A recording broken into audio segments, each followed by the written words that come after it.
recorrer algunos kilómetros, pero aquellos que alguna vez han corrido, ya sea porque les guste correr o porque una jauría de perros los hizo correr, ¿verdad? Pero corrimos. Entonces sabremos, hermanos, que en una carrera hay muchas cosas, ¿verdad? La palabra de Dios nos enseña acerca de esto. Incluso, hermanos, en algunas ocasiones se le pregunta al creyente que si alguna vez ha pensado en dejar de correr, en alejarse por completo de las cosas de Dios. Yo creo que un verdadero creyente, por más cansado que esté, por más difícil que se le haga la carrera, no lo va a hacer. Por eso la palabra de Dios nos ofrece continuamente fortaleza de parte de Dios.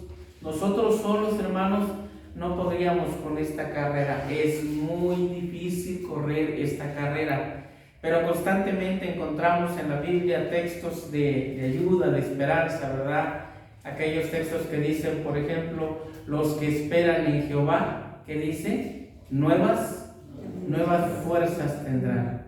¿Usted quiere nuevas fuerzas? Entonces ponga su confianza en el Señor. Deposite su confianza en un Dios que es real. Fíjense que en el capítulo 11, allá atrásito, en el versículo 32, la palabra de Dios nos habla de algunos héroes de la fe. Dice, el tiempo me faltaría contando de quién, de Gedeón, ¿verdad? Nos habla de Barak, nos habla de Sansón, nos habla, hermanos, de héroes de la fe. Personas que no eran perfectas, pero personas que tenían fe del Señor. Por ejemplo, la vida de Sansón, hermanos, lo recordamos por ser un hombre extremadamente fuerte. Era un hombre que cumplía un voto nazareno, ¿verdad? No tomaba vino, no se cortaba el cabello y no se contaminaba con los muertos. Él no podía tocar los muertos. Él no se cortaba el cabello y no probaba vino. Era un voto nazareno, ¿verdad? De nazareno.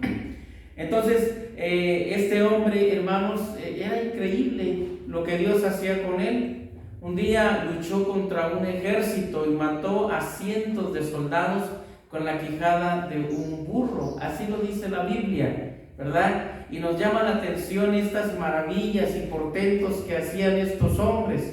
Y literalmente, hermanos, la fuerza que venía sobre Sansón era increíble.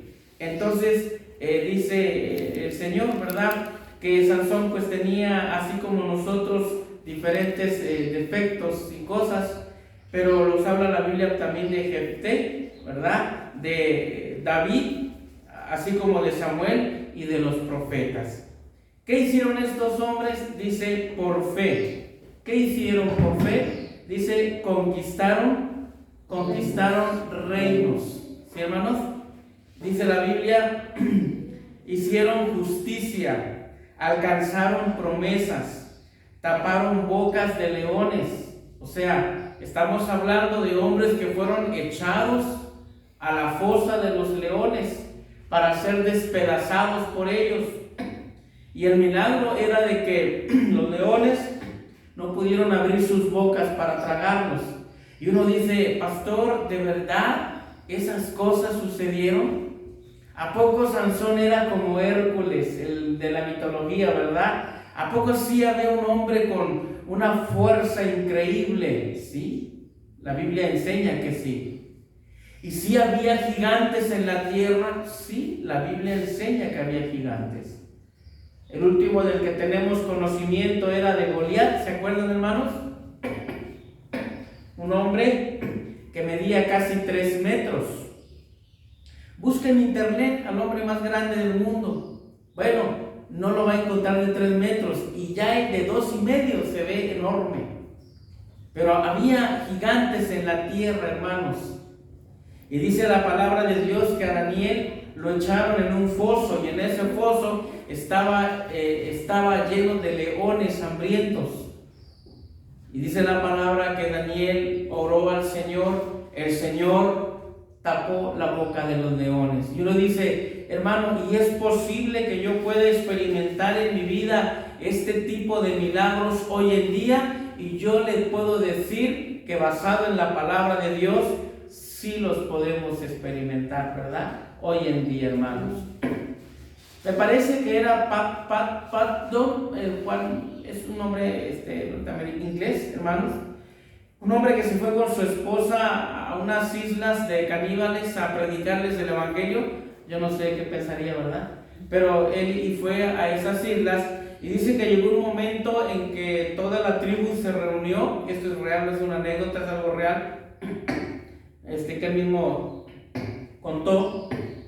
Y toda la tribu se reunió alrededor de su pequeña choza para poder asesinarlos.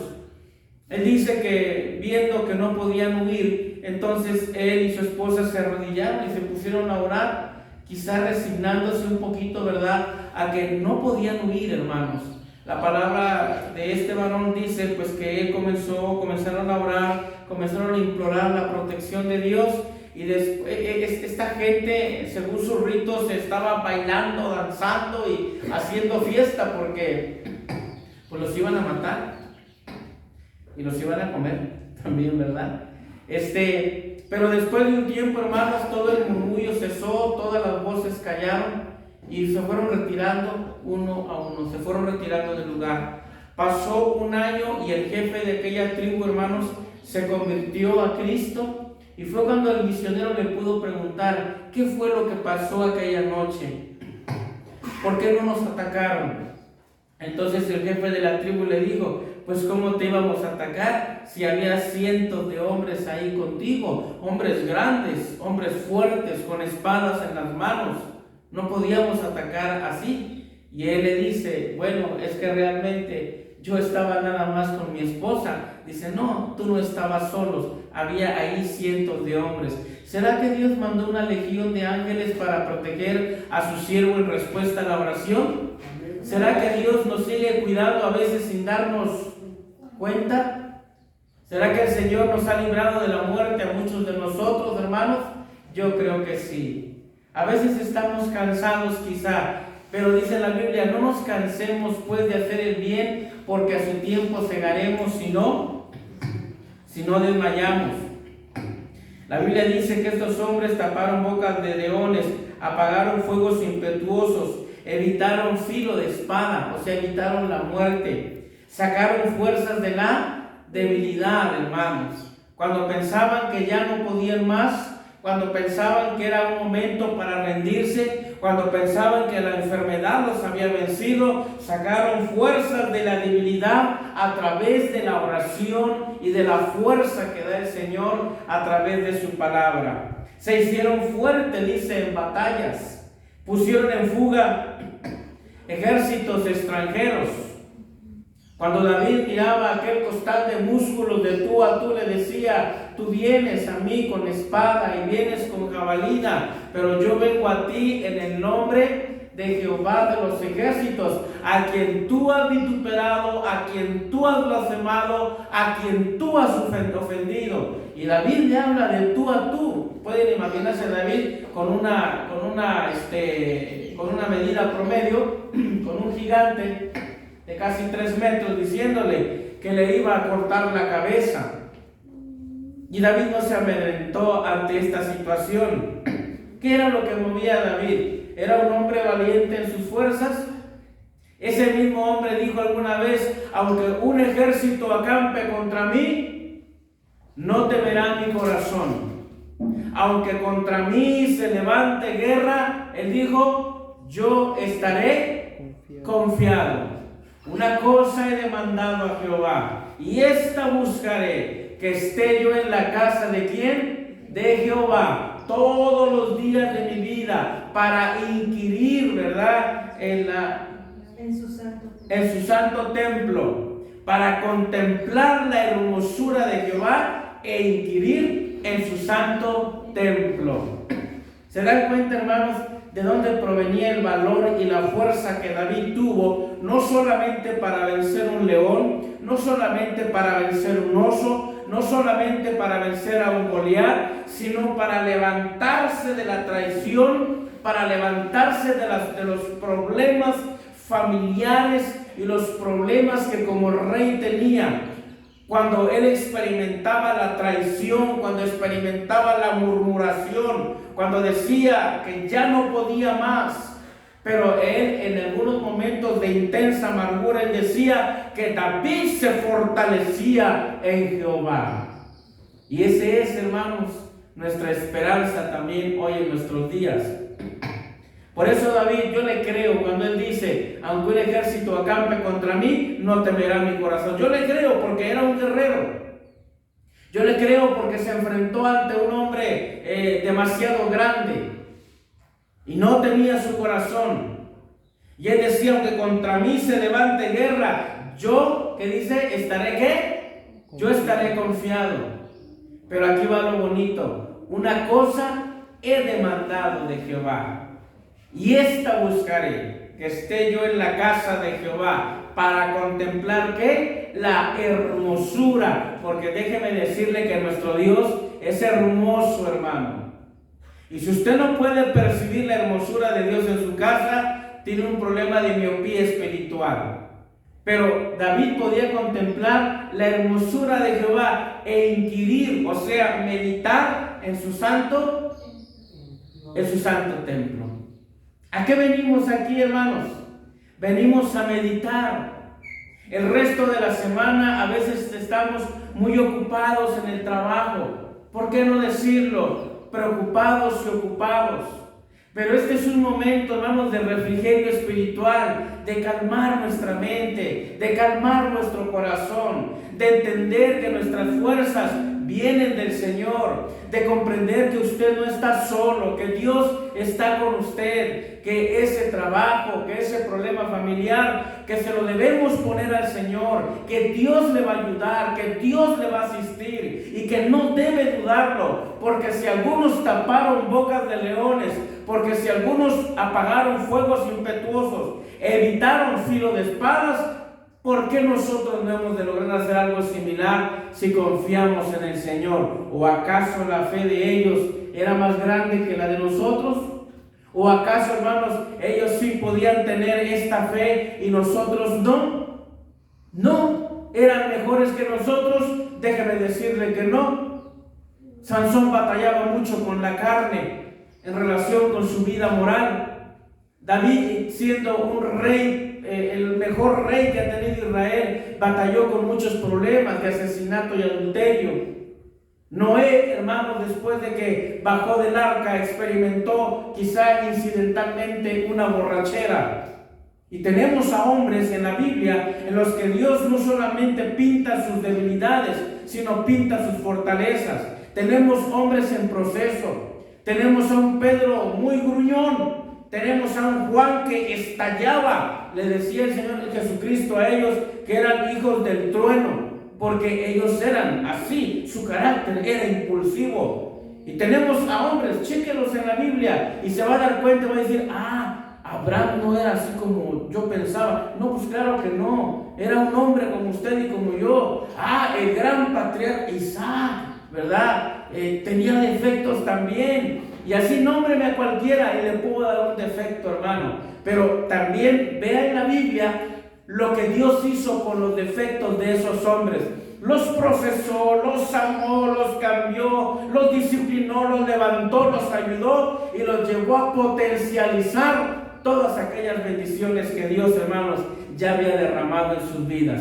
¿Qué puede hacer Dios con su vida espiritual si tan solo le dedicamos, hermanos, nuestro tiempo de oración? Dice la palabra del Señor que las mujeres recibieron sus muertos.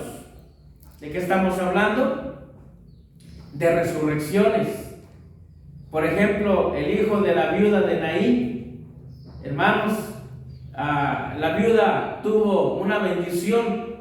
Pudo ver a su hijo resurrecto. Tenemos, hermanos, a aquella mujeres llamadas María y Marta, que la muerte había tocado de manera intempestiva, hermanos, su puerta, y había tocado el cuerpo de su hermano, y su hermano estuvo enfermo por algún tiempo. Y después de que le avisaron a Cristo que su hermano estaba enfermo, Cristo decidió esperar 4 días más 4 días más. Cristo, que todo lo sabe, sabía que a ese hombre no le quedaban más de 4 días. Él iba a morir. Pero la Biblia dice que de alguna manera fue un poco a propósito, hermanos. Le mandaron decir: el que amas está enfermo. Nosotros regularmente, cuando alguien nos dice que alguien está enfermo, vamos rápidamente, pero déjame decirle que hay una gran diferencia entre nosotros y Jesucristo. Jesucristo es Dios, nosotros no. Jesucristo puede sanar, nosotros solamente a través de Él. Jesucristo es el amo del cronos, el amo del tiempo, el amo de la vida, el que tiene la llave de la vida y de la muerte. Cuando Él entró, hermanos, a la casa de Jairo y vio a toda la gente llorar y murmurar y lamentarse, les dijo: no lloréis, no está muerta. Y ellos comenzaron a burlarse de Él. Lo dice el capítulo 8, el versículo 42. Comenzaron a burlarse de Él. Me los puedo imaginar cuchicheando en nuestro lenguaje coloquial mexicano, ¿verdad? Acercándose unos a otros o haciéndole así, ¿verdad? Este está loco, está trastornado. Acabamos de ver el cuerpecito ya fallecido. Allá está la mamá destrozada, está llorando. Es real la muerte. Y viene una persona y le dice: no llore, no está muerta. ¿Solo qué? Solo duerme. Acuérdense, hermanos, que para los que no conocen las cosas espirituales, para ellos son ¿qué? Son locura. No las pueden entender. Yo creo que si ahorita yo le digo: hermanos, Cristo promete resurrección de muertos, usted dirá un amén, ¿sí o no? Amén, así sea. ¿Por qué? Porque lo creemos, porque lo hemos sopesado. Y si yo les digo: hermanos, Cristo derramó su sangre en la cruz para salvarnos de nuestros pecados, y nosotros decimos amén, porque es una realidad, hermanos. Porque para nosotros eso ya no es locura, es una realidad contundente. Entonces solamente le pidió a Pedro y a Juan y al papá y a la mamá que lo acompañaran, y fue hasta la habitación. Ahí se encontró el cuerpo inerte de una nena de 12 años, con un padre destrozado, con un papá que va, un principal de la sinagoga que va ante la presencia de Jesús y se postra, porque es la manera correcta de estar ante Jesús, postrado.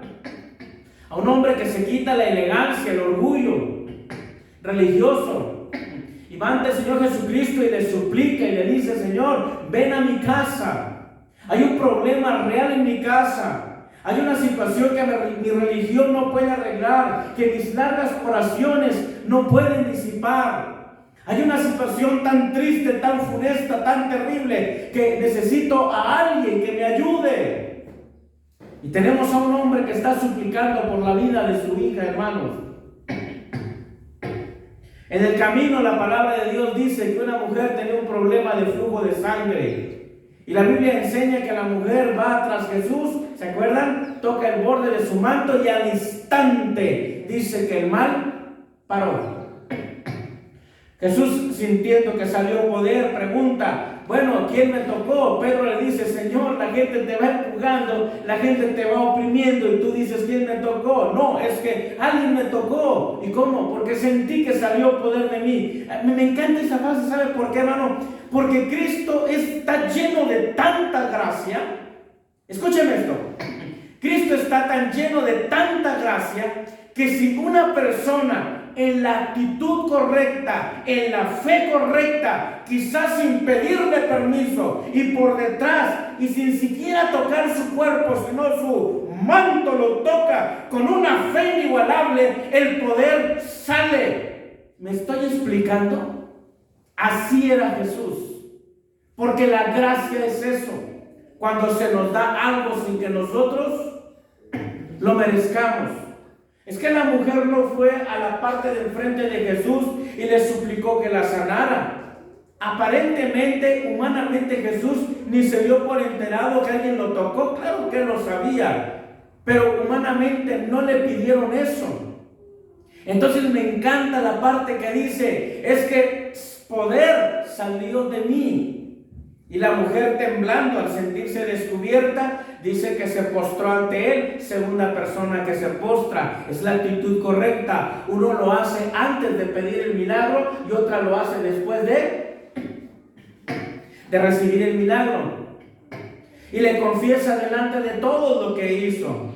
Y el Señor Jesucristo, siendo tanta bondad, hermanos, ya sabemos lo que le dijo. En eso estaban, hermanos, Jairo así atónito, viendo esta situación y pensando, diciendo por dentro: bueno, si sanó a esta mujer, algo puede hacer por mi hija se está muriendo, mi hija está agonizando. Pero en eso llegan malas noticias. Dice la Biblia en el capítulo 8 de Lucas: llegó un principal, un hombre de la casa del principal de la sinagoga, y dice que le dijo: tu hija ha muerto, no molestes más al maestro. ¿Qué creen que sintió Jairo en ese momento? Creo que algunos de nosotros, hermanos, hemos experimentado esto. Cuando alguien toca la puerta, o cuando alguien llega a nosotros y se acerca y nos dice: te traigo una muy mala noticia, tranquilízate, siéntate. Ya cuando nos dicen así, ya sin que nos la digan, ya estamos sintiendo que un frío recorre todo nuestro cuerpo. Y sentimos por alguna razón un leve desfallecimiento. Y cuando nos dicen fulano de tal, papá, mamá, hermano X, acaba de fallecer, ¿qué creen que sintió Jairo? Ya no molestes más al maestro, tu hija acaba de morir. En ese momento, hermanos, Jesucristo lo ve y le dice: no temas. Jesucristo contrarrestando el temor, porque acuérdense que lo que uno siente ante la inminencia de la muerte, ya sea propia o de un ser querido, es el temor. Pero acuérdense que la Biblia dice que el amor echa fuera ¿a quién? Al temor. El amor, el perfecto amor, echa fuera al temor. Escúcheme bien: el amor de Dios echa fuera todo temor, toda duda, toda incertidumbre. El hombre no necesita más que el amor perfecto de nuestro Dios para enfrentar cualquier vicisitud, cualquier situación, hermanos. Solo necesitamos que el Dios Todopoderoso esté con nosotros, y mientras en tanto Él esté con nosotros, la Biblia pregunta: ¿quién contra nosotros? Y el que es perfecto amor lo miró a los ojos y le dijo: no tengas miedo, solo cree. Solo cree. Parece tan fácil y a la vez tan increíblemente difícil. El asunto es que la fe no se trata de nosotros, se trata del Eterno. Y dice la palabra del Señor que entonces llegaron a la casa y se encontraron con el cuerpo inerte de una nena, lo dije hace rato, de 12 años, acabadita de fallecer. Todavía creo que su cuerpecito estaría tibio, todavía creo yo, pero ya sin hálito de vida. ¿Se pueden imaginar la escena, hermanos? A papá y a mamá ahí contemplando no a la quinta hija, ni a la cuarta, ni a la tercera, a la única hija que tenían. Y es que en ese momento para Jairo no valió nada, ni el nivel que tenía como un líder religioso muy respetado. Se desgarró el orgullo y las vestiduras y se postró ante Cristo. Demostró tres cosas, a ver si me acuerdo. Número 1, demostró su gran fe cuando se postró ante Cristo. ¿Para qué irle a pedir algo que él pensaba que no iba a poder hacer? Si fue a Cristo, es porque él pensaba que lo podía hacer. ¿Sí o no, hermanos? ¿No? ¿O sí? ¿Sí o no? Y la iglesia contesta: amén. Amén, sí. Dice la palabra de Dios que cuando nos acerquemos a Dios, cuando le pidas a Dios, pide con fe, no dudando nada. ¿Escuchó, hermano? Escuchemos todos. Cuando le pidamos a Dios, dígalo conmigo, hay que pedirle con fe. Dígalo fuerte, con fe. Luego dice, no dudando nada. Otra vez, no dudando nada. Porque el que duda es semejante a las ondas del mar. No piense que el que tal pida va a recibir algo del Señor. Increíble. Cuando Jairo se postra ante Cristo, demuestra su gran fe. Cuando Jairo se postra ante Cristo, demuestra su gran desesperación. Se da cuenta que no hay forma. Se da cuenta que no hay salida. Se da cuenta que la religión que él lleva, quizá fría, no puede ayudarle. Se da cuenta de muchas cosas y se desespera, hermanos, pero va ante quien puede solucionar el problema. Y número 3, nos damos cuenta que cuando él se quebranta y se postra ante la multitud en pleno día, creo yo, y ante la presencia corporal de quizá, no sé, unos 70, unos 80 del Cristo bendito, hermanos, entonces está arriesgando su propia vida. Porque siendo él un principal de la sinagoga, siendo él un rector de la sinagoga, un hombre que aplicaba los castigos a los transgresores de la ley, y entre ellos, oye, oh Israel, Jehová nuestro Dios, uno es: amarás al Señor con todo tu corazón, con toda tu mente, con todas tus fuerzas. El principal y más grande mandamiento: ama al Señor tu Dios con todo tu corazón. Postrarse ante un hombre como él era digno de ser lapidado y muerto. Así que, hermanos, cuando Jairo hace esto que le estoy diciendo, no está haciendo cualquier cosa. Sabe a lo que se está arriesgando. Pero dígame una cosa: ¿qué no haría usted por sus hijos? ¿Qué no haría por un hijo que agoniza?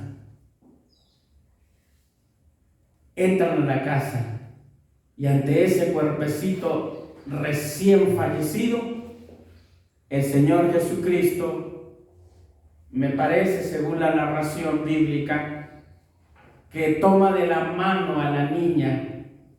En otra versión, en otro evangelio dice, me parece que dice Talita Kumi. Y aquí le dice: muchacha, levántate. Y después, hermanos, en el versículo siguiente, si quiere leer esta apasionante historia, está en el capítulo 8 de Lucas. La lee con calma luego.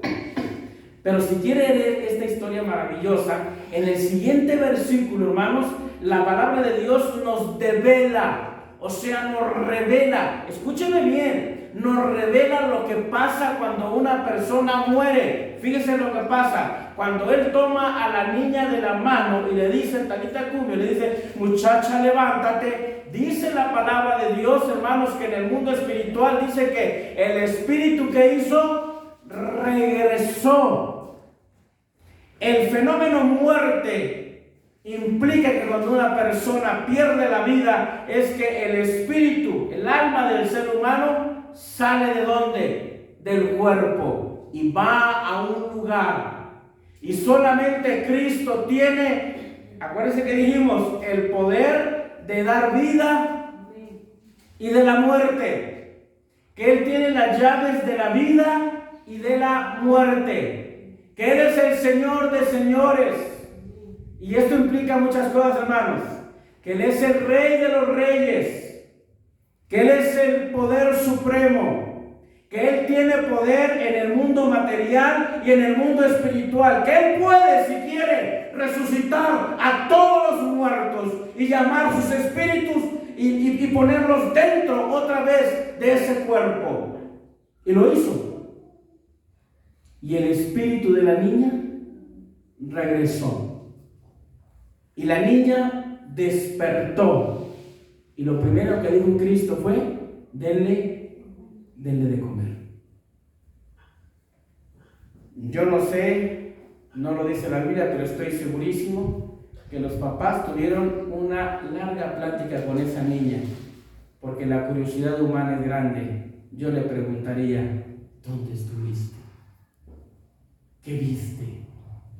Impresionante, como las hermanas de Lázaro, ¿no?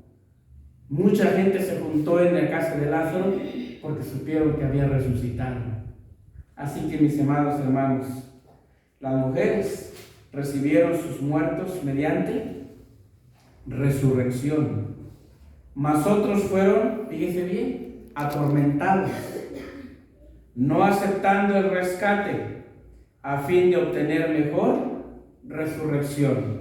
Algunos sí fueron muertos, otros experimentaron vituperios y azotes, y a más de estos, prisiones y cárceles. Fueron apedreados, fueron aserrados, puestos a prueba, muertos a filo de espada. Anduvieron de acá para allá cubiertos de pieles y de ovejas y de cabras, pobres, angustiados, maltratados, de los cuales el mundo no era digno, errando por los desiertos, por los montes, por las cuevas y por las cavernas de la tierra. Y todos estos, aunque alcanzaron buen testimonio mediante la fe, no recibieron lo prometido, unos sí, otros no, proveyendo, palabra clave, proveyendo Dios alguna cosa mejor para nosotros, para que no fuesen ellos perfeccionados aparte de nosotros. Por tanto, capítulo 12, versículo 1, y terminamos ahí. Dice, léalo conmigo: por tanto, nosotros también, teniendo en derredor nuestro tan grande nube de testigos,